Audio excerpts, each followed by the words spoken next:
There's a driveway, some fruits we've got, trees. We got some grapes. It's the house over here.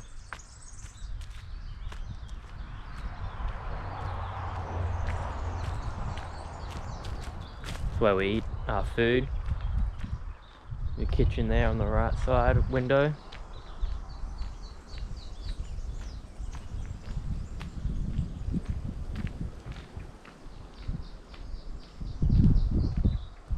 Little gathering area. The Beastmobile. And we got the trestle and garden. We need thicker hay. We need 20 centimeters to be more successful and no watering. But we got tomato and lettuce. Got some ferns to use for hay, mulch. I think that's pumpkin or watermelon type stuff. Another tree.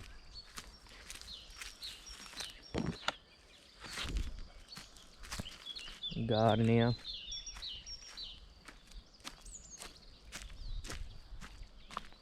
So this is the dirt. See, it's not that good, it's been ripped up, but this is the dirt near the house. But as you can see, yeah, not that good here. But there's better places me and Eugene are thinking of planting.